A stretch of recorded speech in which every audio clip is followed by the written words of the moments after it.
Us heroes never sacrifice. We never leave love alone. Is hate really worth the price? Look at watching Fox. I stopped watching everything.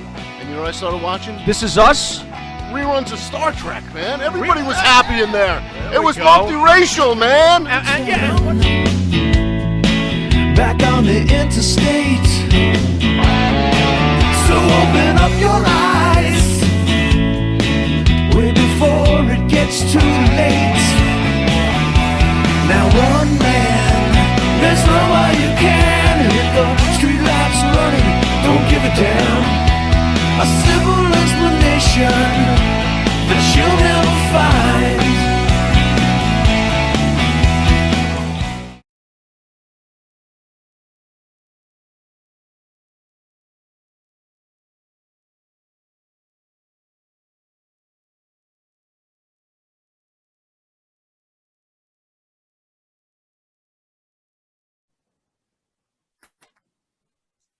Ladies and gentlemen, good evening and welcome to In the Dungeon with Andrew Anderson, Kevin Sullivan, and Alex Pourteau. How are we doing this evening, fellas?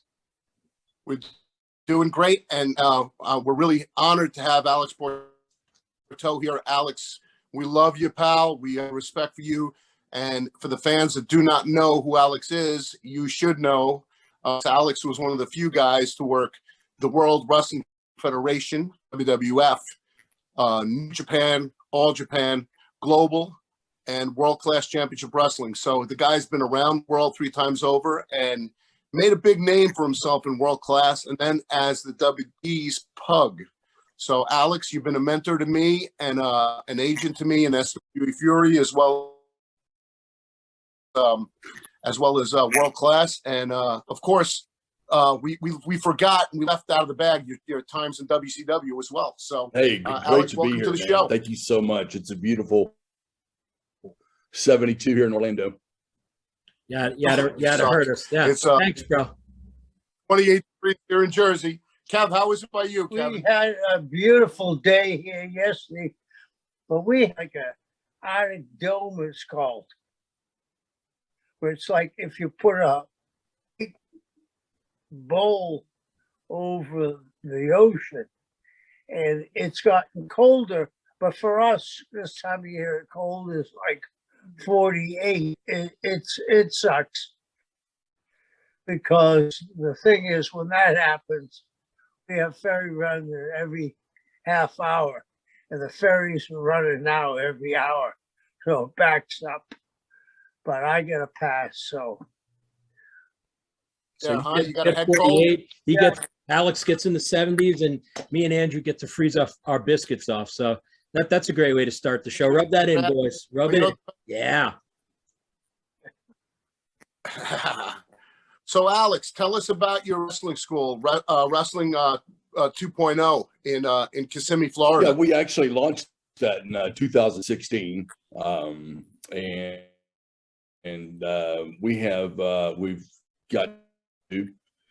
we've turned out quite a bit of talent on the road. We've had a few go in for WWE, and so anyway, we're still rolling. ProWrestling20.com. We're on all social media. The rates are very reasonable. $1,000 for the 8-week camp, and $200 a month after that, just to keep training in the gym. That's great. That's a deal, man. And they're learning from the best. I mean, you've been everywhere. As I said, you've been everywhere. I mean, your eyebrows shaved a few times, I heard. Lori told me to get that dig in, by the way. She said to mention the. Well, that was actually Brad Shaw and James Beard and Rod Price. They asked the lady for an extra room key and sleep, and they held me down. I woke up, shaved my head too. I had to walk a mile to a barber shop in Tokyo the next day to get my head leveled off. Well, that as a Rod especially, and we're gonna have Rod on here pretty soon, actually. And Rod is coming up north to Jersey to get some stem cell treatments, much needed for his neck and for his shoulder and for everywhere else. You know, trying to help him out. Yeah. He's been in a lot of pain over the years. So, as you know, I've been working with integrated pain management and Prodigy stem cells and Florida stem cells, and we've been helping a lot of the boys out that have a lot of the problems and injuries over the years of wear and tear, myself included. I got full range of motion back in my shoulders. Yeah, you and Gangrel, is that what you guys were doing a couple of weeks ago? Yeah. Right. Dave and his knees done. I know it helped his back tremendously, and as far as his knees go, his knees were pretty bad to begin with, so his one knee is pretty it's bone on bone, and he tapes it up pretty good.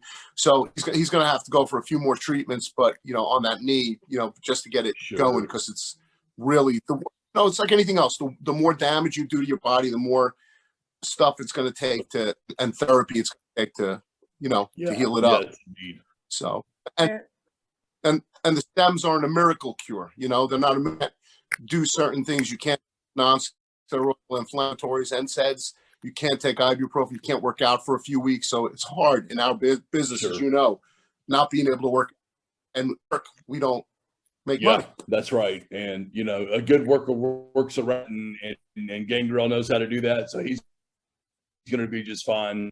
Yeah, he's been doing it. Yeah.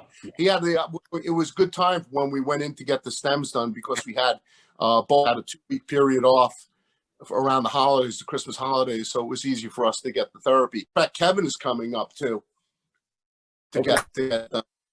And I'm also extending an offer to you. Need anything done, we will love to have you there and help you out any way we can. Thank you, Andrew. I'll pick you up on that. Thank you, brother. I don't get anything. You won't even buy me a breast augmentation. I'm not even talking to you anymore, bro.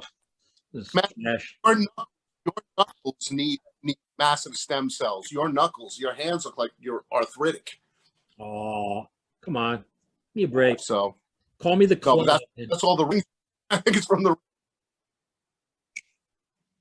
So, but go ahead, Kevin. Kevin, tell them how you met Alex. Well, Alex,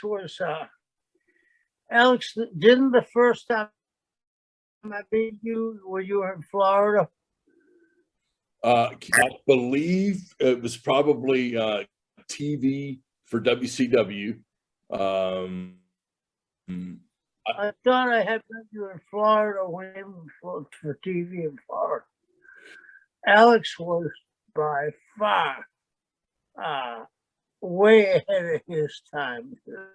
His work was so solid, and we're talking 2 years ago when he was a little bit younger boy, but I mean he learned like a sponge.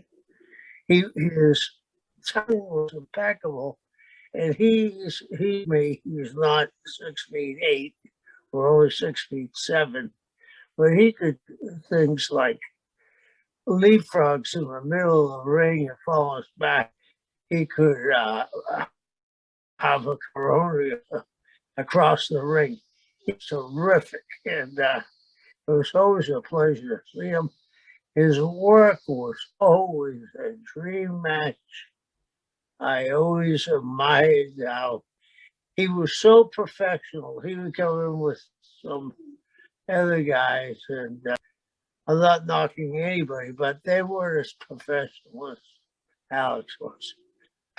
He was so professional.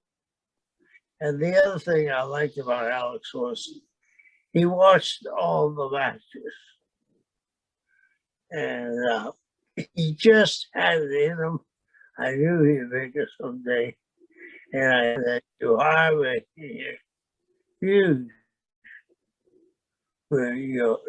are actually, don't you have a name of a book? Didn't you write a book? No, I didn't. I had someone approach me about it, but we never did follow through with that. No, sir. I thought. Yeah, you got to. I thought the book was going to be like the great title would have been "The Guy That Should Have Made It." If anybody that should have made it would have been Alex. He was so on top of things. You could never say about him. He was professional. He worked harder than anybody. He was, when we used to go in at I think it was 7:30. It was never where Alex, because he beat you to the building. He stayed after. He just did an amazing job. I mean, he was a pleasure to be around. Well, Alex is still like that. He's still a pleasure to be around. He's been a great, help to a lot of the locker rooms, especially when we were running SW Fury up in Dallas for the past 2 years. Alex was always there to lend a hand and to make sure that everybody was on time, work with finishes, up in the training camps, checking out all the up and comers at the little fantasy camps that he had there. He was always there to help out Rodney Mack and myself, Jack Stain, Charlie Haas, and everybody else that were running the camps.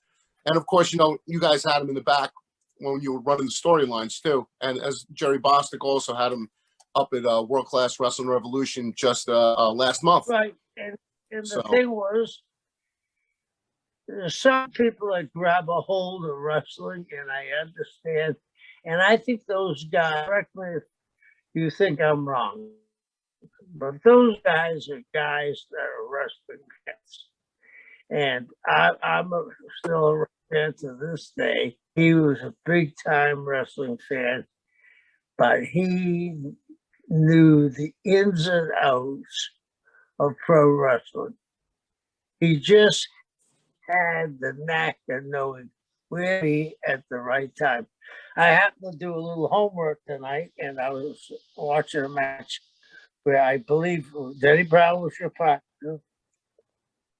It's me and Mark, and you got a huge spot because back against Mark, and people hadn't seen that. And Mark so feel like he was going to electric chair. He was trying to get you off his back like a red ass baboon. It was fabulous. And,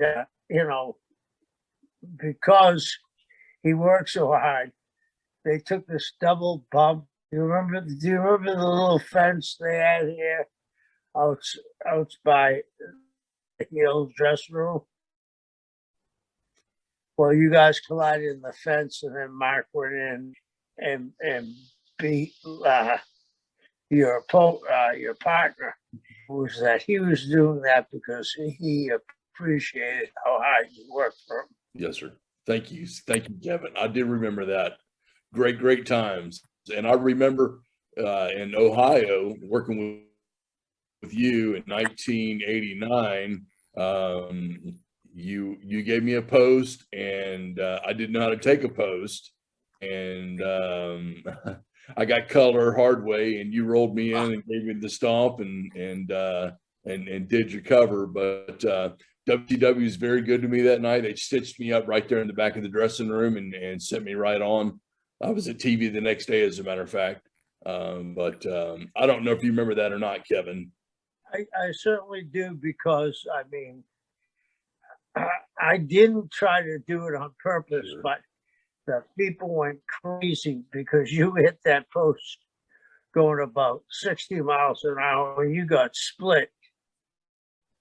And then when I jumped on you, it was like the great whale, a blowhole. You were shooting blood up.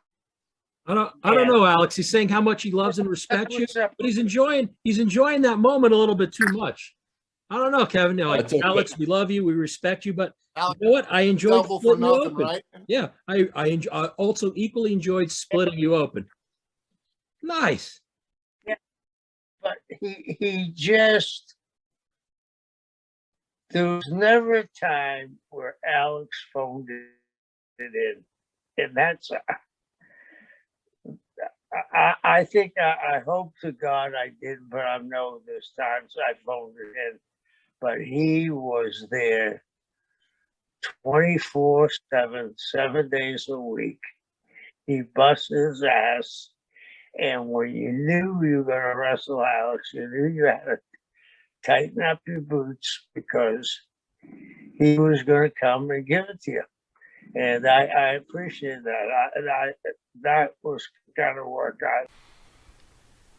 The Monty and the Pharaoh Show is brought to you by Because wine is your second favorite four-letter word.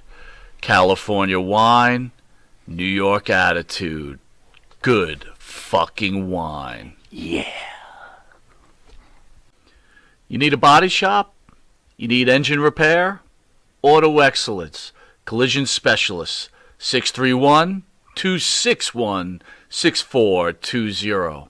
That's 631-261-6420. Auto Excellence. Elm Logistics. For all your logistic needs, call 631-299-3595. That's 631-299-3595. Elm Global Logistics. Pride, performance, and partnerships. Mid-South. Was that No, it? I went to Mid-South as a child, starting about eighth grade. Yeah. Mid-South had carried on into Oklahoma, and they had left. It turned into UWF. With Bill, right?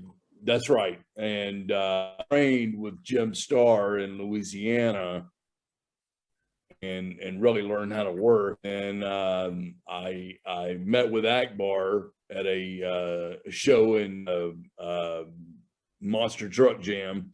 They had Al Perez and Chris and the Von Erichs come over for like just a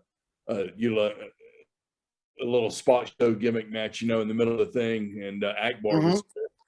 And anyway, he got me booked in Dallas. I started there in '88.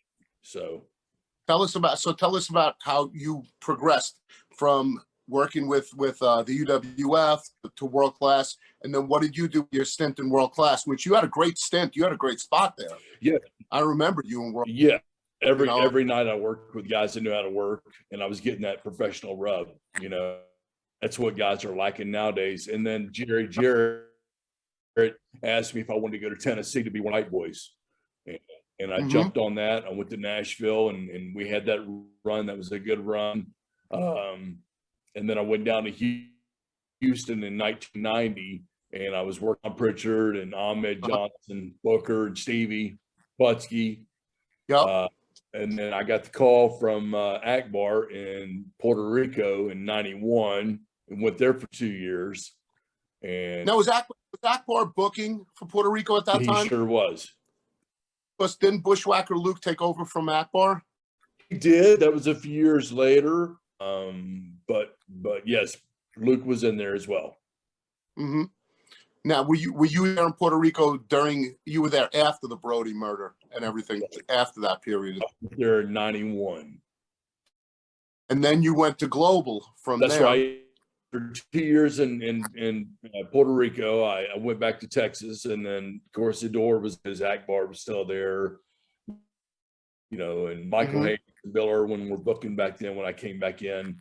And so that just that was an open door for me to come back. And after Global had folded in '94, I came to Orlando and had a tryout match in San Antonio and Corpus Christi for WWF in '96. And they signed me about a month later after those 2 TV tapings. And you became the character, the Pug. That's they called you. Your nickname was the. Yeah, it was hardly ever a baby face ever, but that's what they wanted. And it was different. It wasn't really the run I expected, but I'll take it. Hey, listen, you can get in this business, right? That's right. Look, they told Kevin told Big Vito to wear a dress, and he wore a dress in WCW, right? Yeah. So, but yeah, I mean, it's. I always appreciated your career, and I loved watching you. I grew up, it's kind of crazy when you say this that I'm one of the guys that grew up watching Global and World Class, even though I was in the New York area, and I was still, I was relatively young, and watching you and having you become one of my good friends, and Rod Price and Hollywood Johnny Tatum, and it's just been an amazing ride for me, having some of the guys that I grew up watching become friends and helping me. You and Rod especially have helped me a lot, and it's just been great. And I want to thank you from the bottom of my heart for all you've done for the business and all you've done for me, Alex, and you and Rod Price. So the both of you. Sure. You become great. Absolutely, Andrew. And you've earned your spot as well. You've been on the road and running for many years. So you've done a lot of great things as well. And I appreciate what you've done. And it's certainly Kevin as well. They don't make them better than Kevin Solon for this business. And this double for a reason though. And you and I both know that. That's right. Well, on that note, guys, we're going to pause for a quick commercial break so we can pay the bills. So give us 3, 2, and 1. And welcome back, gentlemen. Welcome back. We finished with the commercial break. Alex, so we know now that you have the gym. I also heard that you do some agent work as well. Is that something you're still doing currently today? Well, I was helping out with some companies out in Texas, SWE, for the main one. I haven't been back since right now. Of course, things have kind of went in a different direction for that company. Anyway, but we'll see how that pans out. And of course, I'm open for any company, to go in and help out with if things are right. I've got a very successful school down here. We do well. We have a lot of upper talent coming here, a lot of the sign talent as well. They like to do things on their own so the other workers don't see their stuff, and we give them that time. So 2.0 has been good. And just you never know what's going to happen in this business. Absolutely, brother. What are the best ways for everybody online to come find you if they want to reach out to you? Let them know the best way they can get you on Facebook, on Twitter, on Instagram. Really just Pro Wrestling 2.0 we'll find that I'm the owner of that, prowrestling20.com. All my contacts are on there. But thank you so much for having me, guys. And we love it. And Kevin's not done with you. I think that still got questions. I'd like to interrupt. Alex, thank you. Don't thank us. Thank you, because you love this business. You work very hard at this business. You are a credit to this business. And all three of us are happy to call you our friend. So thank you for coming on. Now, Yes, Alex, sir. I want a question though. I was told, of course, by who to say, why were you called the poster boy for ribs in world class? You know what? I don't have that answer. Lori said that you got ribbed by JBL and Rod in Japan. She told me that one. It was Brad. Yeah, it was JBL's Bradshaw. And she also told me to ask me about the itching powder because I am notorious for ribbing, as you know.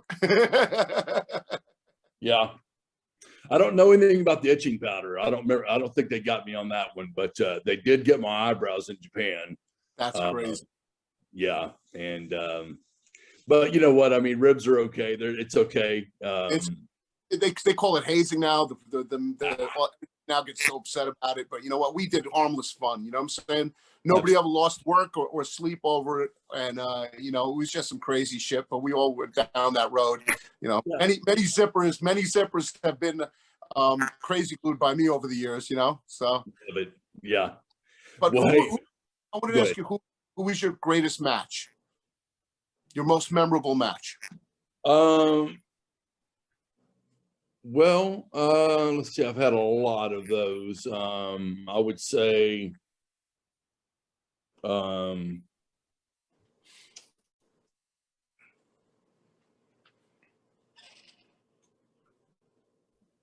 putting you on the spot here. yeah. Give me a second. Let's see.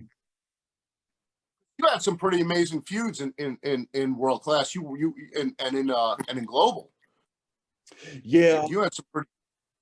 Yeah, I would say I'll be honest with you. I really enjoyed working with Davey Boy and Owen Hart. Wow, that's awesome. It wasn't a 20-minute teardown match, but you know, those guys enjoyed helping the other guys get over to get them over. And I always enjoyed working like that, you know, and Yeah. of course I had outstanding matches with Fit Finley, Billy Kidman, Bill DeMont, you know, a lot of great matches. I mean, I couldn't put one out there, but JBL in the Garden was a good one with Dutch Mantel out there as well, Zebekiah. Yeah. So, You know, yeah. and There's the guy that doesn't get his due. Dutch, no. yes, He's a very, very smart guy. Very smart. And a very, very unique performer. And he wastes no motions in his work. that's right. Yeah. And a great booker too. You booked out in Puerto Rico for a while.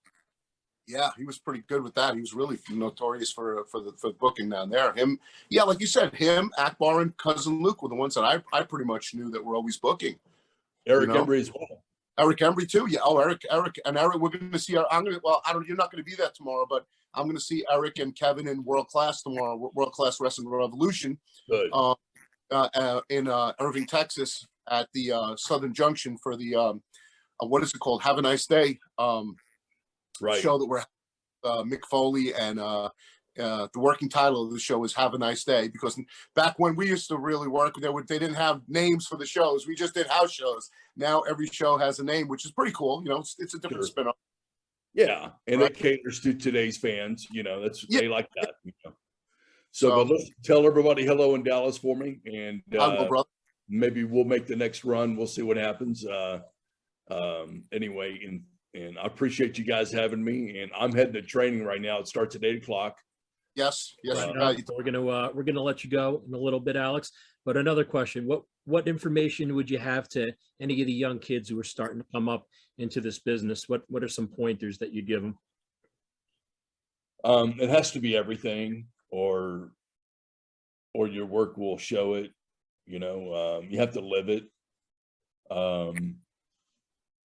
You know, we've all got bills. We all have life, but you know, if you're a pro wrestler, then people know you're a pro wrestler. You know, if you have to tell somebody you're a pro wrestler, you probably don't look like one. Yeah. And, you know, it's got to be everything, you know, and people say, well, that's the way you did it back in the day. Well, we made it back in the day, and that's how you made it, you know? Exactly. Yeah, So- and I think that's sound advice when you hear somebody like both Kevin and the reinforcer saying what you've meant to the industry. I think it's important for kids to know how you had done what a you've great. done. Alex had one of the best physiques in the business too back then. I mean, you know what you lacked in height and size, which you're not short by any means, but No. what you that age when it was the age of the 6'7" muscle men, you know what I'm saying? You know, but you look phenomenal. You had some build on you, and you could go. You had that. You always wore that Olympian singlet. You look great, and you could do it all, man. Hats off to you, and I want to thank you so much for coming on the show. We're going to air this Saturday night on 9 p.m. on the Monty and the Pharaoh YouTube network, and Nice. I want to thank Kevin for coming on. He had a head cold, and Kevin's still here winging it with his stuffy nose and everything. And you know, how you feeling, Kev? I'm feeling okay. I know I had the test, so I'm okay.